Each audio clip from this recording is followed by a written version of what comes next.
Ketika dilihat Rahel bahwa ia tidak melahirkan anak bagi Yakub, cemburulah ia kepada kakaknya itu, lalu berkata kepada Yakub, "Berikanlah kepadaku anak, kalau tidak, aku akan mati." Maka bangkitlah amarah Yakub terhadap Rahel, dan ia berkata, "Akukah pengganti Allah yang telah menghalangi engkau mengandung?" Kata Rahel, "Ini Bilha, budakku perempuan.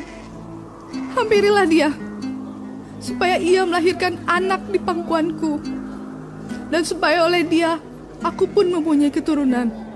Maka diberikannya Bilha, budaknya itu, kepada Yakub menjadi istrinya, dan Yakub menghampiri budak itu. Bilha mengandung, lalu melahirkan seorang anak laki-laki bagi Yakub. Berkatalah Rahel, "Allah telah memberikan keadilan padaku, juga telah didengarkannya permohonanku, dan diberikannya kepadaku seorang anak laki-laki." Itulah sebabnya ia menamai anak itu Dan. Mengandung pulalah Bilha, budak perempuan Rahel, lalu melahirkan anak laki-laki yang kedua bagi Yakub. Berkatalah Rahel, "Aku telah sangat hebat bergulat dengan kakakku, dan aku pun menang." Maka ia menamai anak itu Naftali. Ketika dilihat Lea bahwa ia tidak melahirkan lagi, diambilnyalah Zilpa, budaknya perempuan, dan diberikannya kepada Yakub menjadi istrinya. Dan Zilpa, budak perempuan Lea, melahirkan seorang anak laki-laki bagi Yakub. Berkatalah Lea, "Mujur telah datang." Maka ia menamai anak itu Gad. Dan Zilpa, budak perempuan Lea, melahirkan anak laki-laki yang kedua bagi Yakub. Berkatalah Lea, "Aku ini berbahagia.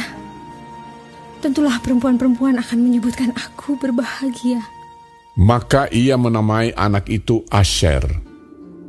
Ketika Ruben pada musim menuai gandum pergi berjalan-jalan, didapatinyalah di padang buah Dudaim, lalu dibawanya kepada Lea ibunya. Kata Rahel kepada Lea, "Berilah aku beberapa buah dudaim yang didapat oleh anakmu itu." Jawab Lea kepadanya, "Apakah belum cukup bagimu mengambil suamiku? Sekarang pula mau mengambil lagi buah dudaim anakku?" Kata Rahel, "Kalau begitu, biarlah ia tidur dengan engkau pada malam ini, sebagai ganti buah dudaim anakmu itu." Ketika Yakub pada waktu petang datang dari padang, pergilah Lea mendapatkannya sambil berkata, "Engkau harus singgah kepadaku malam ini, sebab memang engkau telah kusewa dengan buah dudaim anakku." Sebab itu tidurlah Yakub dengan Lea pada malam itu. Lalu Allah mendengarkan permohonan Lea. Lea mengandung dan melahirkan anak laki-laki yang kelima bagi Yakub. Lalu kata Lea, "Allah telah memberi upahku, karena aku telah memberi budakku perempuan kepada suamiku." Maka ia menamai anak itu Isakar. Kemudian Lea mengandung pula dan melahirkan anak laki-laki yang keenam bagi Yakub. Berkatalah Lea, "Allah telah memberikan hadiah yang indah kepadaku. Sekali ini, suamiku akan tinggal bersama-sama dengan aku, karena aku telah melahirkan 6 orang anak laki-laki baginya." Maka ia menamai anak itu Zebulon. Sesudah itu ia melahirkan seorang anak perempuan dan menamai anak itu Dina. Lalu ingatlah Allah akan Rahel. Allah mendengarkan permohonannya serta membuka kandungannya. Maka mengandunglah Rahel dan melahirkan seorang anak laki-laki. Berkatalah ia, "Allah telah menghapuskan aibku." Maka ia menamai anak itu Yusuf, sambil berkata, Mudah-mudahan Tuhan menambah seorang anak laki-laki lagi bagiku. Setelah Rahel melahirkan Yusuf, berkatalah Yakub kepada Laban, Izinkanlah aku pergi, supaya aku pulang ke tempat kelahiranku dan ke negeriku. Berikanlah istri-istriku dan anak-anakku yang menjadi upahku selama aku bekerja padamu, supaya aku pulang, sebab engkau tahu betapa keras aku bekerja padamu. Tetapi Laban berkata kepadanya, Sekiranya aku mendapat kasih-Mu, telah nyata kepadaku bahwa Tuhan memberkati aku karena Engkau. Lagi katanya, Tentukanlah upah-Mu yang harus kubayar, maka aku akan memberikannya. sahut Yakub kepadanya, Engkau sendiri tahu bagaimana aku bekerja padamu dan bagaimana keadaan ternakmu dalam penjagaanku.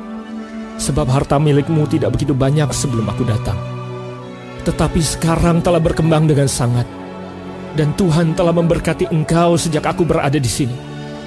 Jadi, bilakah dapat aku bekerja untuk rumah tanggaku sendiri? Kata Laban. Apakah yang harus kuberikan kepadamu? Jawab Yakub, Tidak usah kau berikan apa-apa kepadaku. Aku mau lagi mengembalakan kambing dombamu dan menjaganya, asal kau mengizinkan hal ini kepadaku. Hari ini aku akan lewat dari tengah-tengah segala kambing dombamu dan akan mengasingkan dari situ setiap binatang yang berbintik-bintik dan berbelang-belang. Segala domba yang hitam dan segala kambing yang berbelang-belang dan berbintik-bintik, itulah upahku. Dan kejujuranku akan terbukti di kemudian hari, apabila engkau datang memeriksa upahku. Segala yang tidak berbintik-bintik atau berbelang-belang di antara kambing-kambing, dan yang tidak hitam di antara domba-domba, anggaplah itu tercuri olehku. Kemudian kata Laban, Baik, jadilah seperti perkataanmu itu. lalu diasingkannyalah pada hari itu kambing-kambing jantan yang bercoreng-coreng dan berbelang-belang, dan segala kambing yang berbintik-bintik dan berbelang-belang, segala yang ada warna putih pada badannya, serta segala yang hitam di antara domba-domba, dan diserahkannyalah semuanya itu kepada anak-anaknya untuk dijaga. Kemudian Laban menentukan jarak 3 hari perjalanan jauhnya antara dia dan Yakub. Maka tetaplah Yakub menggembalakan kambing domba yang tinggal itu.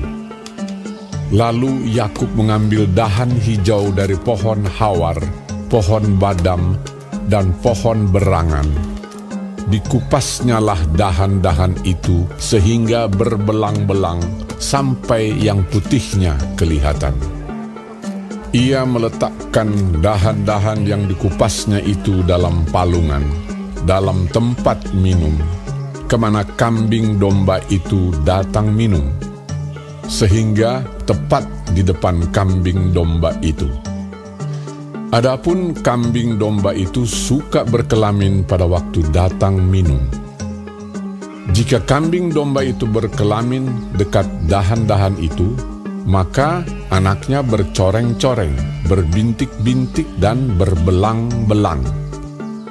Kemudian Yakub memisahkan domba-domba itu, dihadapkannya kepala-kepala kambing domba itu kepada yang bercoreng-coreng dan kepada segala yang hitam di antara kambing domba Laban. Demikianlah ia beroleh kumpulan-kumpulan hewan baginya sendiri dan tidak ditempatkannya pada kambing domba Laban. Dan setiap kali apabila berkelamin kambing domba yang kuat, maka Yakub meletakkan dahan-dahan itu ke dalam palungan di depan mata kambing domba itu, supaya berkelamin dekat dahan-dahan itu.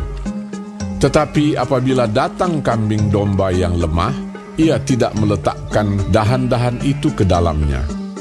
Jadi hewan yang lemah untuk Laban dan yang kuat untuk Yakub. Maka sangatlah bertambah-tambah harta Yakub, dan ia mempunyai banyak kambing domba, budak perempuan, dan laki-laki, unta dan keledai.